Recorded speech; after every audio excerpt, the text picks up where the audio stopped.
தோழர்களே, இந்த ஒரு பதிவில் நம்ம என்ன பார்க்க போகிறோன்னா, சீமான் அவர்களும் உதயநிதி அவர்களும் ஒரே மேடையில் ஒன்றா அப்படியே சந்தித்து பேசியிருக்காங்க. ப்ரோ அதெல்லாம் மாண்பு ப்ரோ, அதெல்லாம் கிண்டல் பண்ணாதீங்க அப்படின்னு சொல்லி நாம் தமிழர் கட்சி தம்பிகள் நிறையா பேசுவாங்க.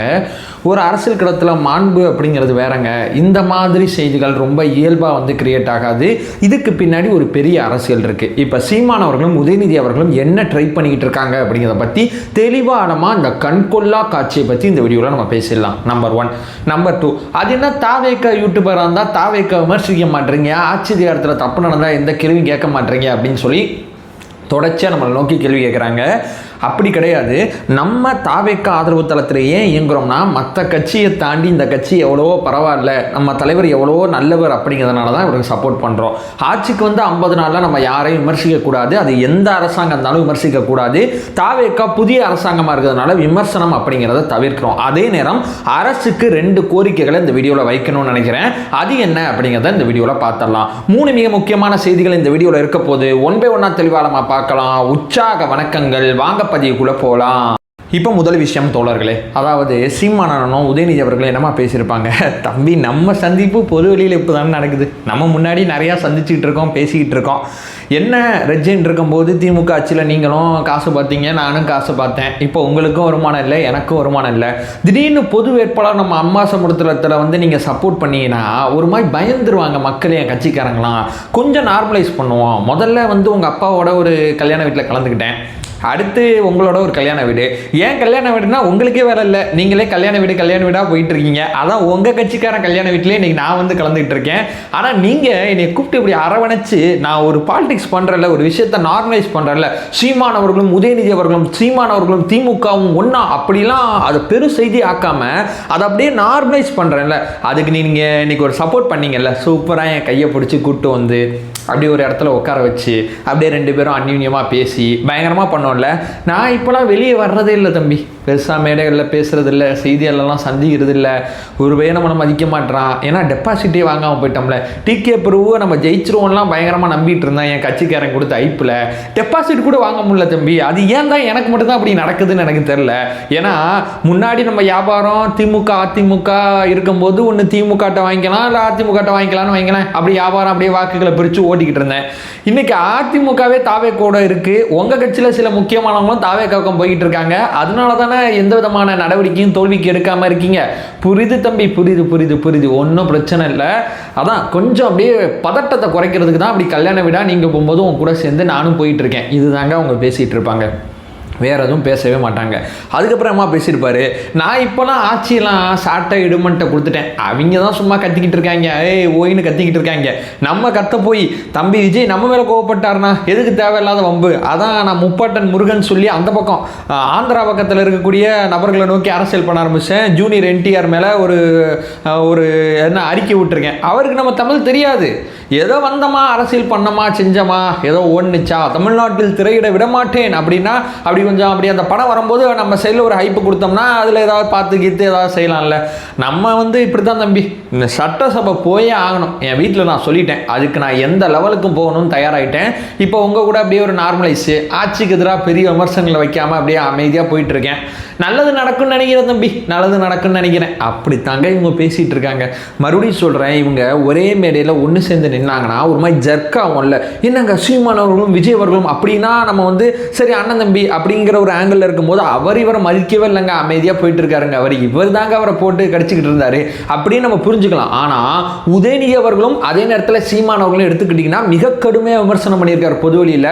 அது என்னடா கலைஞர் கருணாநிதி மிக மிக மிக மிக மோசமான பேசியிருக்காப்ல.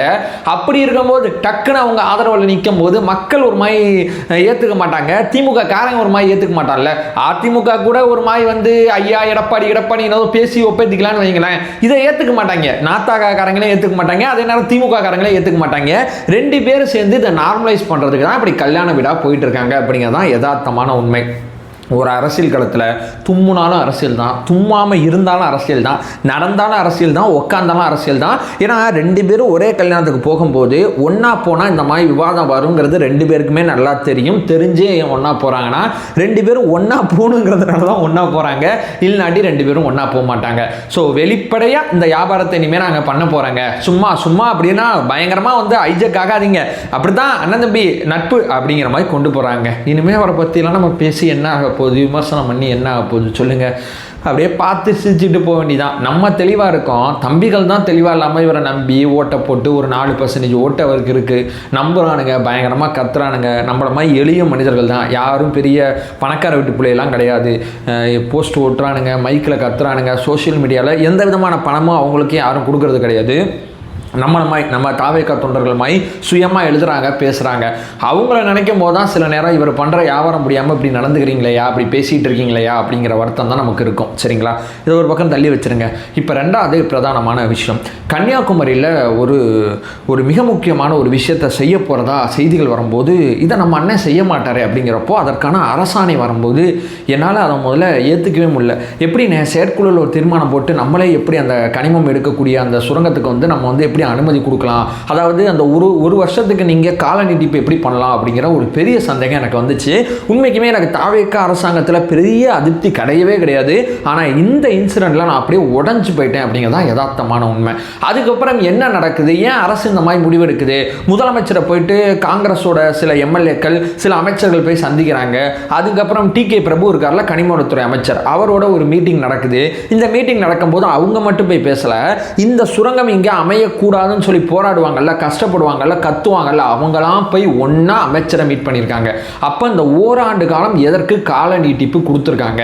இப்போ 5 வருஷத்தோட காலாவதி ஆயிரும், முடிஞ்சு போச்சு. இப்போ கால நீட்டிப்பு பண்ணதுனால தான் நிறைய பேர் பயப்படுறாங்க.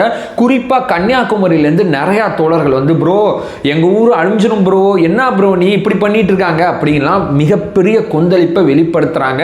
தனிப்பட்ட முறையில் எனக்கே நல்லா தெரியும். எல்லாத்தையும் நம்ம பார்க்கும்போது ஏன் முதலமைச்சர் தலைமையிலான அரசாங்கம் இதை பண்ணுறாங்கங்கிறப்போ ஒரு அமைச்சரவை கூட்டத்தில் இருக்கக்கூடிய மிக முக்கியமான விவாதங்கள்லாம் இது நடந்திருக்கா, இதை பற்றிலாம் பேசியிருக்காங்களா, பேசுனதுனால இந்த முன்னெடுப்பு எடுக்கிறாங்களா? அப்படி அமைச்சரவை கூட்டத்தில் விவாதிக்கப்பட்டா அப்போ 2 அமைச்சர்கள், காங்கிரஸோட 2 அமைச்சர்கள் ஏன் போய் இதுக்கு எதிர்ப்பு தெரிவிக்க போகிறாங்க? கண்டிப்பாக அமைச்சரவை கூட்டத்தில் விவாதிக்கப்படுறதுக்கு வாய்ப்பு கிடையாது. அதே நேரம் கனிமவளத்துறை அமைச்சர் வந்து சம்மந்தப்பட்டவங்களை கூப்பிட்டு அப்படி உட்கார வச்சு பேசுகிறாரு. அப்போ நம்ம அரசு என்ன உறுதி கொடுக்குது, மக்களுக்கு விரோதமான எந்த ஒரு விஷயத்தை செய்ய மாட்டேன்னு சொல்லி டிகே பிரபு அவர்கள் அவருடைய சோஷியல் மீடியாவில் இந்த விஷயத்தை சொல்லிட்டாரு. இப்போ 1 வருஷம் கால நீட்டிப்பு அப்படிங்கிறதுனால தான் இவ்வளவு பெரிய பதட்டம் அத்தனையுமே வந்திருக்கு. அப்போ அந்த 1 வருஷத்தை நீங்கள் ரத்து பண்ணிங்கன்னா யாருக்கும் எந்த விதமான டவுட்டு வரப்போகிறதில்ல. 1 வருஷ கால நீட்டிப்பு ஒரு பக்கம் பண்ணிட்டு இந்த பக்கம் மக்களுக்கு பாதிப்பில்லாத விஷயங்கள் நாங்கள் செய்ய மாட்டோம், பண்ண மாட்டோம் அப்படின்னு நம்ம சொல்கிறது மக்கள் ஏற்பாங்களா, மக்கள் ஏற்றுக்கொள்வாங்களா அப்படிங்கிறது பெரிய சந்தேகமா இருக்கு. இன்னும் என் அண்ணனை நான் நம்புறேன், காரணம் இல்லாமல் இந்த விஷயத்தை செய்ய மாட்டாங்க. அதுவும் வந்து எங்கேயும் பெரிய போராட்டம்னா இல்லை, போராட்ட குழுவை அமைச்சரே சந்திச்சு அவரோட அறையில உட்கார்ந்து பேசுறாரு. 2 பேரும் பரஸ்பரம் விவாதிச்சிருக்காங்க, விவாதிச்சு தான் வெளியே வந்திருக்காங்க. ஆனால் பொதுமக்களுக்கு ஒரு பெரிய சந்தேகம் இருக்கு. அரசு தரப்புலேருந்து ஒரு விளக்கம் வந்தால் நல்லா இருக்குங்கிறது என்னுடைய பெரிய நம்பிக்கையா இருக்கு.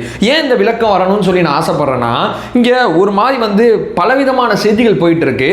அந்த கால நீட்டிப்பை ரத்து பண்ணிடணும், அப்ப விளக்கம் தேவையில்லை. அப்படி அந்த கால நீட்டிப்பு இருக்கும்போது ஒரு அரசு தரப்போட விளக்கம் இங்கே வந்துச்சுன்னா பல பேருக்கு பெரிய ஒரு தெளிவு கிடைக்குங்கிறது என்னுடைய பெரிய நம்பிக்கையாக இருக்குது. இப்போ 3வது பிரதானமான விஷயம், பெருசாக யாருமே கன்சிடர் பண்ணாத ஒரு விஷயம், எனக்கு இது வந்து அப்படியே உறுத்திக்கிட்டே இருக்குது. அதனால தான் நான் பதிவு செய்யணும்னு நினைக்கிறேன். அதாவது இந்த நபர், இந்த வேம்பு அப்படிங்கிற ஒருத்தர், இவர் எப்படி வந்து அரசு நிகழ்ச்சியில் கலந்துக்கிறாரு, எம்எல்ஏ நிகழ்ச்சியில் கலந்துக்கிறாரு. நம்ம கட்சி விட்டு இவரை நீக்கிட்டோம், இவரை கைது பண்ணாங்க, அது கன்ஃபார்மு. மேபி ஜாமீனில் வெளியே வந்திருக்கலாம். ஜாமீனில் வெளியே வந்தாலும் அந்த வீடியோ விஷுவல்லாம் நீங்கள் பார்த்தீங்கன்னு வைங்களேன், சகஜமாக கட்சிக்காரன்ட்ட பேசிட்டு இருக்காருங்க அவர். இவர் மேலே போட்ட வழக்கு எப்படிப்பட்ட வழக்கு, என்ன ஏது, ஒரு பாலியல் சம்மந்தப்பட்ட ஒரு வழக்கு. அந்த வழக்கில் கைதானவர் எப்படி நம்ம கட்சி நிகழ்வில் பங்கேற்க முடியும்? அதாவது அரசு நிகழ்ச்சின்னு வச்சுக்கலாம், கட்சி நிகழ்வு கூட கிடையாது, அரசு நிகழ்ச்சியில் எப்படி பங்கேற்க முடியும், எம்எல்ஏவோட நிகழ்ச்சியில் எப்படி பங்கேற்க முடியும்? இல்லை, புஷியானந்த் அவர்கள் வந்து அவர் முழுக்க அரசாங்கத்தை கவனம் செலுத்திக்கிட்டு இருக்காரு. முதலமைச்சர் விஜய் அவர்கள் வந்து கட்சியையும் பார்க்கணும் அப்படிங்கிறது என்னுடைய பெரிய கோரிக்கையாக இருக்குது. ஏன் கட்சியை பார்க்கணும் நான் சொல்கிறேன்னா, நிறைய பேரை உள்ளே சேர்த்துருக்கோம், நிறையா பேர் நிறைய விஷயங்கள் செஞ்சுக்கிட்டு இருக்காங்க. ஆளுங்கட்சி அப்படிங்கிற சில விஷயங்களில் நிறையா மாவட்டங்களில் சில விஷயங்கள் இந்த மாதிரி நடந்துக்கிட்டு இருக்கு. நம்ம கண்காணிப்பு இருக்குது அப்படிங்கிறத கட்சியில் உறுதிப்படுத்திக்கிட்டே இருக்கணும். நம்ம ஆட்சியில் இருக்கோம், கட்சியை கண்டுக்க மாட்டாங்க அப்படிங்கிற ஒரு மெத்தனை போக்கு வந்துடக்கூடாது. இப்போ அந்த செய்தி கண்டிப்பாக எல்லாருமே பார்த்துருப்பாங்க, நம்ம தலைமையும் பார்த்துருக்கோம். இது நடந்து நம்ம தவிர்க்கிறதுக்கு இது நடக்காமல் தவிர்த்தா நல்லா இருக்குங்கிறது ஒரு தாவேகா தொண்டனா என்னுடைய கோரிக்கை அப்படிங்கிற ஒரு விஷயத்தை நான் பிரதானமாக சொல்லிடுறேன். அதே நேரம் ரொம்ப மகிழ்ச்சியான 2 செய்திகளை சொல்லிட்டு இந்த வீடியோ நான் என் பண்ணிக்கலாம்னு நினைக்கிறேன். முதல் செய்தி என்னன்னு சொல்லி கேட்டிங்கன்னா, செந்தில் பாலாஜி நாளைக்கு மதியத்துக்குள்ளே சம்மன் கொடுத்துருக்காங்க. அந்த சம்மனுக்கு ஆஜராகலைன்னா கைது பண்ணிடுவாங்க. ஏன்னா லுக் அவுட் நோட்டீஸ் வெளியிட்டு வெளிநாடுகளுக்கெல்லாம் போகாமல் பார்த்துக்கிறாங்க. அப்போ உள்ளூருக்குள்ளே தான் சுற்றிட்டு இருக்காருங்கிறது எல்லாருக்குமே தெரியுது. சம்மனுக்கு வந்தார்னா விட்டுருவாங்க, மரியாதையாக வந்தாரலாம். மக்கள் பிரதிநிதியை வந்து ஆஜராகாமல் ஓடிட்டாருன்னு சொல்லி கைது பண்ணாங்கன்னா ரொம்ப ரொம்ப கேவலம். அவர் மரியாதையாக இந்த குதிரை பேர விஷயத்தில் அவர் வந்து சம்மந்தப்பட்ட காவல்துறை அதிகாரிகளை சந்தித்து தன்னுடைய தரப்பு விளக்கத்தை கொடுத்துட்டாருன்னா எந்த பிரச்சனையும் இல்லை. ஆனால் அவர் செய்ய மறுத்ததுனால தான் வாயை பிடுங்கி வேறு சில விஷயங்கள்லாம் கையில் எடுத்துருவாங்க. நம்ம பண்ண ஒரு லேயரை வச்சு இவ்வளோ தூரம் ஓட விடுறாங்க, நம்ம பண்ண மொத்த செய்தியும் தெரிஞ்சுன்னா கண்டிப்பாக நம்மளை ஓட விடுவாங்கங்கிறது நல்லா தெரிஞ்சதுனால தான் அண்ணன் தம்பி 2 பேருமே, அதாவது அசோக் குமாரும் சரி செந்தில் பாலாஜி சரி 2 பேருமே ஓடிக்கிட்டு இருக்காங்க. நாளைக்கு அவங்களுக்கான இறுதிக்கெடு அப்படிங்கிறது நாளிதழ்கள் அத்தனையுமே சொல்றாங்க. இது மட்டும் இல்லாமல் ரொம்ப முக்கியமான அடுத்த பாசிட்டிவான செய்தி என்னன்னா, அம்மா உணவகம் தரம் நல்லா இருக்கிறதுனால நிறைய பேரும் அம்மா உணவகத்துக்கு போகிறாங்க. 1 லட்சம் பயனாளர்களை அம்மா உணவகம் தாண்டி இருக்குது அப்படின்னு சொல்கிறாங்க. ஒரு அம்மா காலத்தில் ஆரம்பிக்கப்பட்ட மிக முக்கியமான ஒரு திட்டம். ஏன் என்னோடய வீடியோக்குள்ளே நான் நிறைய அதை இன்க்ளூட் பண்ணி பேசுகிறேன்னா, அம்மா உணவகத்தில் ஒரு காலகட்டத்தில் நானும் சாப்பிட்ருக்கேன். அந்த சாப்பாடு எனக்கு நிறையா பயனளிச்சிருக்கு. அப்புறம் என் கண்ணு முன்னாடியே அந்த அம்மா உணவகம் காணாமல் போகிறத பார்க்கும்போது அவ்வளோ கஷ்டமாக இருந்துச்சு. இப்போ மறுபடியும் நம்ம முதலமைச்சர் யார்கிட்டேருந்தும் எந்த கோரிக்கையும் வந்த மாதிரி தெரில, இவரே வந்து அம்மா உணவகத்தை வந்து மறுபடியும் மீட்டு உருவாக்கம் பண்ணுறதுக்காண்டி நிதி ஒதுக்கணும்னு சொல்லி, ஏன்னா முழுக்க மாநகராட்சி நகராட்சி கண்ட்ரோலில் இருக்கும். மாநகராட்சி நகராட்சி கண்ட்ரோலில் இருக்கிற அம்மா உணவகத்துக்கு நீங்கள் மீட்டு உருவாக்கம் பண்ணணுங்கிற நிதி ஒதுக்குதல் பண்ணோன்னே, தரம் மேம்பட்டோன்னே, எம்எல்ஏக்கள் அமைச்சர்கள் போய் அங்கே ஆய்வு பண்ணோன்னே, அங்கே இருக்கிறவங்களோட தேவையை நிறைவு செஞ்சு கொடுத்ததுனால அம்மா உணவகம் இன்னைக்கு நல்லா இருக்கு. சில மாவட்டங்களில் இன்னும் வேலை செய்யாமல் இருக்கு, சில இடங்களில் இன்னும் அப்படியே இருக்குன்னா மாநகராட்சி கண்ட்ரோலில் இருக்கு, நகராட்சி கண்ட்ரோலில் இருக்கு. மாநகராட்சி நகராட்சியில் எந்த போட்டோ வைக்கிறதுங்கிற பஞ்சாயத்தே பெரும் பஞ்சாயத்தாக ஓடிக்கிட்டு இருக்கு. மக்கள் விவாதங்கள்லாம் அங்கே பெருசாக நடக்கிறதே கிடையாது. ஸோ மக்கள் விவாதங்கள் அங்கே நடந்தால் இந்த அம்மா உணவகத்துக்கு நம்ம வந்து சைன் போடுறதுக்கு முன்னாடி மாநகராட்சி நகராட்சி அதை மேம்படுத்தியிருப்பாங்க. அதை செய்ய அவங்களுக்கு நேரம் இல்லை. அதனால தான் உள்ளாட்சி மாநகராட்சி நகராட்சி பேரூராட்சி அப்படிங்கிற எல்லாத்தையுமே நம்ம கைப்பற்றினாதான் ஒரு நல்ல அரசாங்கத்தை நம்ம கொடுக்க முடியுங்கிறதுக்கு தான் இவ்வளோ பெரிய எஃபெக்டை நம்ம கட்சி சார்பாக போட்டுக்கிட்டு இருக்காங்க. சரிங்களா? அதே நேரம் இந்த அம்மா உணவகத்தினால போன மாதங்களில் இருக்கக்கூடிய அந்த பயனாளர்கள் எண்ணிக்கை கிட்டத்தட்ட 1 லட்சத்தை இந்த வாட்டி தாண்டினோன்னே அது ரொம்ப ரொம்ப ரொம்ப ரொம்ப மகிழ்ச்சியாக இருக்குது அப்படிங்கிறத நான் சொல்லிடுறேன். ஸோ இந்த 2 கோரிக்கை தான் இந்த விஷயத்துக்கு, இந்த கன்னியாகுமரி சம்மந்தப்பட்ட விஷயத்துக்கு வெளிப்படைத்தன்மையாக இதாங்க விஷயம், இதனால் கால நீட்டிப்பு கொடுத்துருக்கோம், நாங்கள் சம்மந்தப்பட்டவர்கள்ட்ட பேசிக்கிட்டு இருக்கோம், ஒரு நம்பகத்தன்மையாக ஒரு ப்ரௌடாக ஒரு தாவேகா தொண்டன் வீடியோவில் உட்காந்து பேசுகிறபடி ஒரு விஷயத்தை இந்த அரசாங்கம் செய்யணுங்கிறத நான் பணி அன்புடன் கேட்டுக்கிறேன். இன்னொன்று பார்த்தீங்கன்னா, மிக முக்கியமாக கட்சியை கவனிக்கணும். கட்சியை கவனிச்சே ஆகணும். சாட்டையை மறுபடியும் சொல்லட்டி தான் ஆகணும். இதையும் நான் சொல்லிட்டு இந்த வீடியோ நான் எண்ட் பண்ணிக்கிறேன். நம்மளோட ஒரே நோக்கம் அறியாமை அகற்ற வேண்டும், அறியாமை அகற்றப்பட வேண்டும். Thank you so much.